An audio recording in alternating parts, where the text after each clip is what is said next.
Assalamualaikum warahmatullahi wabarakatuh. Bismillah, wassalatu wassalamu ala rasulillah wa ala alihi wa sahbihi wa mawala, amma ba'd. Allahumma faqihna fid-din wa 'allimna at-ta'wil.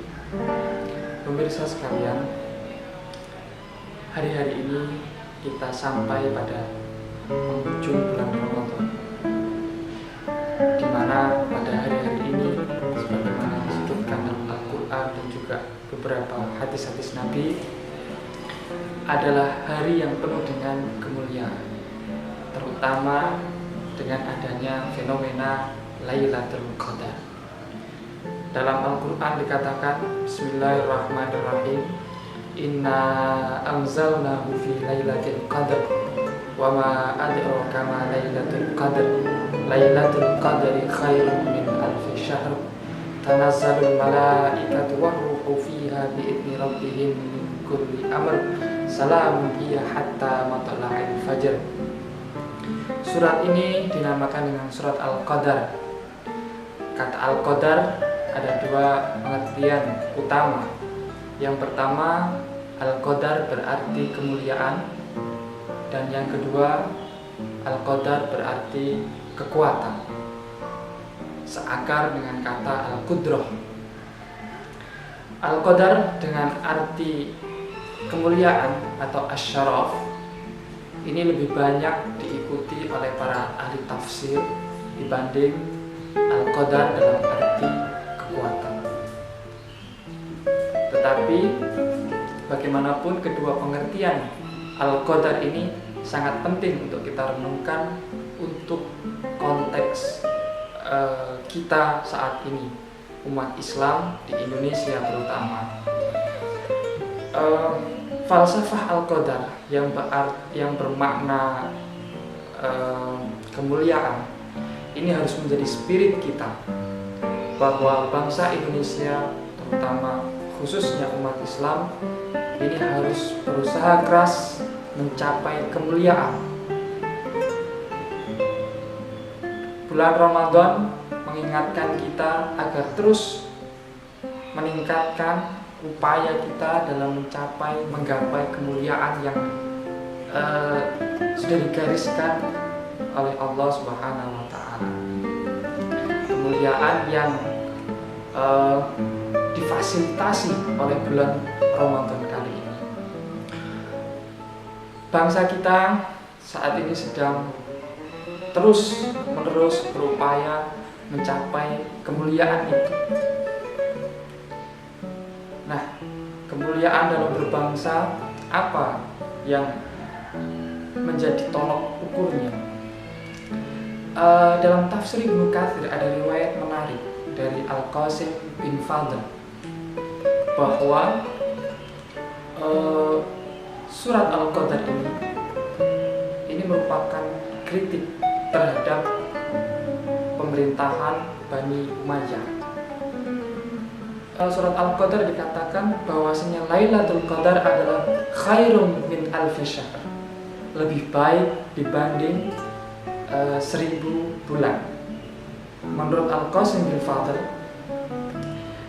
1000 bulan ini atau setara dengan sekitar 83 tahun ini adalah masa pemerintahan Bani Umayyah. Sebagai seorang tokoh mengkritik model pemerintahan Bani Umayyah yang dalam babakan sejarah Islam terkenal dengan kezaliman-kezalimannya, sekalipun juga ada era di mana pemerintahan dinasti Bani Umayyah dipenuhi dengan keadilan-keadilan sebagaimana pada era Umar bin Abdul Aziz. Namun dalam banyak fase sejarahnya, pemerintahan Bani Umayyah lebih banyak dipenuhi dengan pertumpahan darah dan pelanggaran pengambilan hak-hak dari sebagian umat Islam.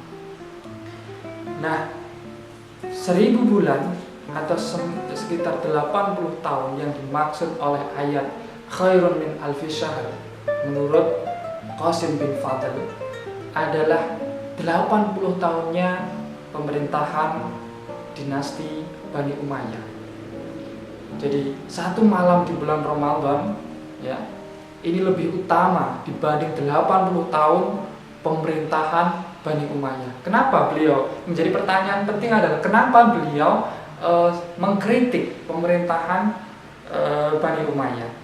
Satu kata kuncinya yaitu Bani Umayyah dikenal sebagai pemerintahan yang dalam tanda kutip zalim. Nah, dalam konteks yang sama, bangsa kita apakah sudah termasuk bangsa yang adil atau bangsa yang menegakkan aturan-aturannya yang sudah dibuatnya, yang sudah digariskan dalam konstitusinya atau belum? Bani Umayyah dikenal raja-rajanya, penguasa-penguasanya sebagai orang-orang yang kurang dalam menjalankan aturan-aturan yang digariskan untuk mereka. Mereka banyak merampas hak-hak warga negaranya, banyak melakukan kezaliman-kezaliman dan lain sebagainya.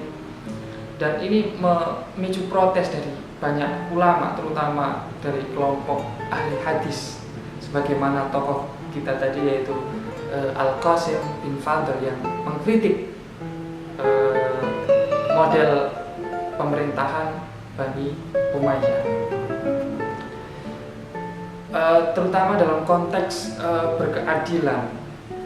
Nah, dalam konteks yang berkeadilan ini pula, satu fase dalam babakan sejarah Bani Umayyah mendapatkan pujian, yaitu pada era Umar bin Abdul Aziz.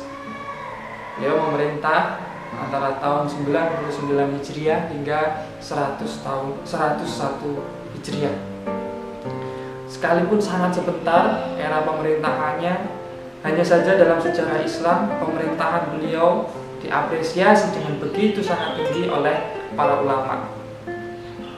Ketika sejak era Muawiyah hingga sebelum Umar bin Abdul Aziz, pemimpin-pemimpinnya oleh para ulama disebut sebagai raja-raja, sebagai Al-Malik.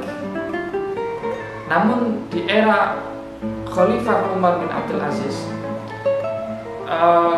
sebutan khalifah menjadi sangat relevan untuk beliau, dan ini yang dilakukan oleh para ulama ketika membahas tentang siapa Al-Khulafa Ar-Rasyidun sebagaimana yang disebutkan dalam hadis Nabi. Pada umumnya ada 5. Yang pertama adalah 4 khalifah, Umar, Abu Bakar, Umar, Utsman dan Ali, dan ditambah satu lagi Khalifah Umar bin Abdul Aziz. Prinsip utama dari kekhalifahan Ar-Rasyidah ini adalah keadilan, di mana semua warga negaranya mendapatkan pelayanan yang baik, kemudian hak-haknya dipenuhi, pelayanan jalan, penegakan hukum sangat kuat. Itulah yang terjadi di era-era Al-Khulafa Ar-Rasyidun sebagaimana yang disebutkan dalam hadis Nabi. Nah, menjadi pokok persoalan adalah di era bangsa kita, apakah sudah terjadi penegakan hukum secara konsisten, disiplin, dan tanpa tebang pilih? Apakah negara sudah memberikan hak-haknya, tanggung jawabnya kepada rakyat yang memilihnya? Apakah rakyat kita, masyarakat kita juga sudah menjalankan kewajiban-kewajiban mereka sebagai warga negara dan lain sebagainya? Nah, kalau sudah, maka bangsa kita insya Allah akan bisa kita labeli dengan bangsa yang mulia, bangsa yang al-qadar, yang memiliki kemuliaan sebagaimana pada masa-masa Al-Khulafa Ar-Rasyidun. Nah, kemuliaan ini ketika pemerintahan kuat, rakyatnya kuat, ekonominya kuat, politiknya tertib, dan lain sebagainya. Disinilah kekuatan kita sebagai sebuah bangsa. Makna kedua dari Al-Qadar. Sehingga sekali lagi mari kita renungi hari-hari akhir di bulan Ramadan ini yang oleh Al-Quran diingatkan bahwasannya pada malam-malam akhir pada bulan Ramadan ini ada yang disebut Lailatul Qadar, malam kemuliaan, malam untuk membangun kekuatan bangsa kita. Demikian, semoga kita bisa menjadi bangsa yang mulia di hadapan bangsa-bangsa yang lain yang memiliki kekuatan, kedaulatan, kemandirian yang tentu saja itu berkolerasi kuat dengan kemuliaan, kehormatan bangsa kita. Terima kasih. Wassalamualaikum warahmatullahi wabarakatuh.